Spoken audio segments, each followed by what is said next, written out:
Tere taas, teadushimuline raketisõber, kes sa järjekordselt oled leidnud oma tee Rakett 69 veebisaadete juurde.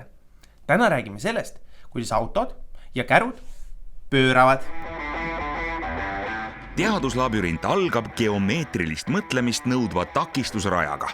Noorte lahendusi jälgib meie saatejuht füüsik Aigar Vaigu. Esimene ülesanne paneb proovile meie võistlejate ruumitaju ja planeerimisoskuse. Kahvelkäru siin, seal tünnide vahel tähistatud ala, kaup sinna viia.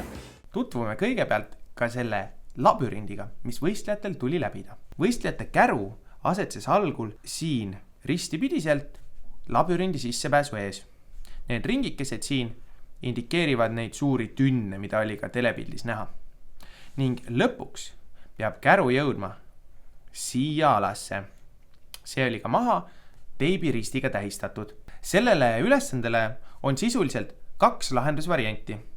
Ja siis võib olla ka siuke 3. lisavariant. Esimene variant on lühike variant. Selle jaoks tuleb kõigepealt võtta välja esimene kurv ja nüüd mõelda välja, kuidas saab läbi siit väga kitsast koridorist. Selle jaoks tuleb ilmselt teha suunamuutus, pöörata käruga ümber ja siis minna siit kurvist läbi ning seejärel parkida ennast ilusti finiši positsiooni. Teine variant on võtta pisut pikem tee. Samamoodi alustame siit kitsast koridorist, võtame välja esimese kurvi ning siis läheme siit tagumise trajektoori juurde. Siin on nüüd mõnevõrra rohkem ruumi kui esimeses variandis, nii et natukene lihtsamalt saab ka siin teha ümberpöörde ja siis liikuda ilusti teiselt poolt lähenedes meie lõpu ja finiši suunas. Kõik kaubaalused siin labürindis olid tegelikult omavahel puidust prussidega fikseeritud, nii et sisuliselt ei olnud võimalik ennast kuskilt läbi rammida.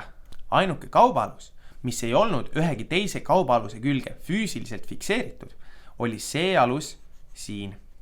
Mis tähendab, et see on ainuke alus, mida tehniliselt oli võistlejatel võimalik liigutada.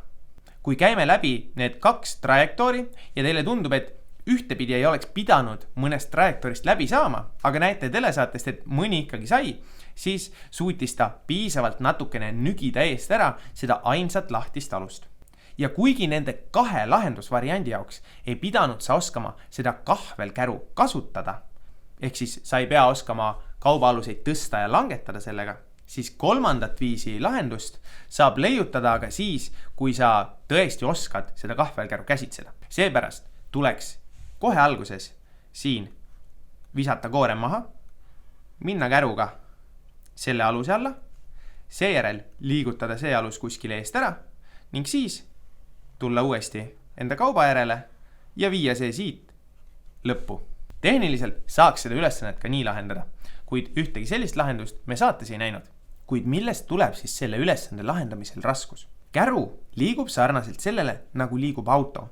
Kuid kuna ta näeb niivõrd teistsugune välja, siis on väga raske enda peas panna seda käru samasse patta igapäevaste autodega. Äärmisel juhul võime tast mõelda kui väga pikast autost, võib-olla isegi bussist. Selleks, et edaspidisest jutust mõlemad ühtemoodi aru saaksime, lepime kõigepealt kokku, mis on kahvelkäru esimene ja tagumine ots. Mina lähtun kahvelkäru puhul nii nagu autost. Ehk siis, kui autol pööravad esimesed rattad ja tagumised libisevad lihtsalt järgi, siis ka kahvelkäru puhul nimetan esimeseks otsaks seda, kust me saame kahvelkäru pöörata ja tagumiseks otsaks seda, kust kahvelkäru lihtsalt järgi veereb. Siis saame mõelda kahvelkärust tõepoolest kui autost, kus esimene ots pöörab ja tagumine tuleb lihtsalt järgi. Nii muutuvad kõik analoogiad palju lihtsamini mõistetavaks. Kui satud teinekord liikluse keskele, siis jälgi, kuidas autod liiguvad. Kui auto tuleb laiast kohast ning pöörab järgmisesse laia kohta, siis liigub ta harilikult sinna eesmine ots ees. Kui auto tuleb kitsast kohast ja keerab välja laiemasse kohta, näiteks sõidab parkimiskohalt välja, siis on see samuti suhteliselt hõlpsalt tehtav esimene ots ees. Kuid üldjuhul, kui autod peavad laiast kohast sisenema kitsasse kohta, näiteks kitsale parkimiskohale või tegema külgboksi, siis tehakse seda üldjuhul auto tagumine ots ees. ja seda just seepärast, et autod on tagurpidi paremini manööverdatavad. Täpselt nii, nagu ka kahvelkäru. Mida tähendab see, et auto on tagurpidi paremini manööverdatav? Vaatame nüüd ühte autot, kes sõidab ringiratast. Kui auto sõidab ringiratast, siis eriti hästi näeme juba lume peal olevatest jälgedest, et tema esimesed rattad ja tagumised rattad teevad erinevaid trajektoore, kusjuures tagumised rattad joonistavad ringjooned, mille raadiused on väiksemad kui nendel ringjoontel, mille joonistavad esimesed rattad. Sisuliselt tähendab see seda, et tagurdava auto pöörderaadius on väiksem kui edaspidi sõitva auto. Kuid tegelikult on see natukene keerukam. Sest kui mõtleme autot, mis sõidab edaspidi, siis tegelikult sõidab ta ju täpselt samamoodi tagurpidi tagasi. Seega selle asemel, et vaadata klippi tagurdavast autost, vaatame just seda äsja vaadatud klippi uuesti, aga nimelt paneme ta tagurpidi käima. Kui vaatame, kuidas tagurpidi sõitev auto ringi sõites käitub, siis näeme, et see telg, mis liigub ees, mis on antud juhul auto tagumine telg, ehk see, mis ei pööra, suudab võtta kurve palju järsemalt kui see telg, mis tuleb tagant järgi, mis on auto esimene telg, aga millel on võimekus pöörata. See teadmine tuleb kasuks ka järskude kurvide võtmisel. Vaatame nüüd autot, mis sõidab edaspidi ja proovib kohe pärast torbikut pöörata nii ruttu vasakule kui vähegi võimalik. Näeme, et auto ei saa kohe pöörama hakata, sest muidu sõidaks ta tagumise otsaga torbiku maha. Ja seepärast peab auto esimene ots tegema suure kaare, enne kui saab lõpuni pöörata. Seda oled võib-olla tähele pannud ka, kui bussid või suured autod linnaliikluses liiklevad. Iga kord, kui nad kurvi võtavad, sõidavad nad justkui kurvist kõigepealt hästi kaugele välja ja siis alles pööravad selle kurvi ära. Vaatame nüüd, kuidas võtab samasugust kurvi tagurdav auto.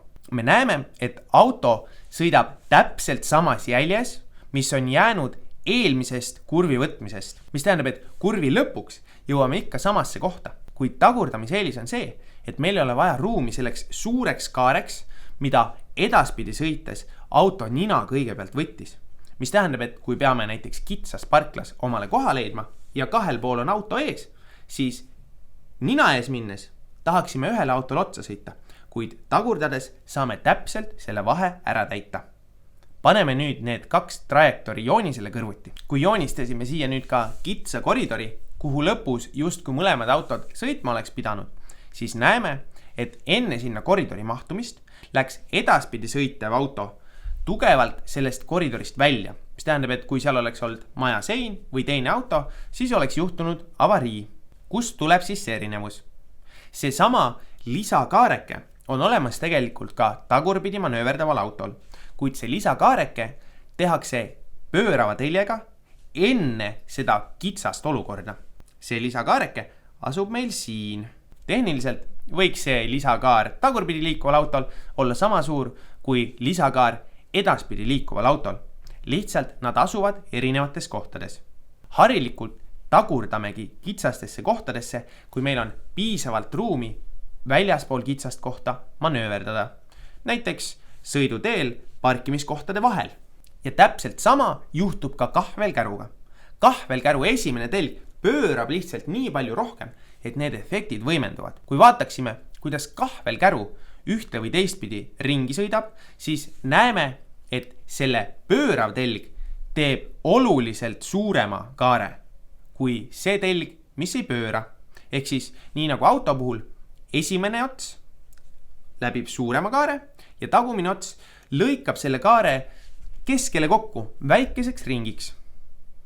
Ja neid asjaolusid ära kasutades saamegi selles labürindis edukalt manööverdada. Loodan, et õppisid siit videost nii mõndagi selle kohta, kuidas autod meie ümber liikluses käituvad.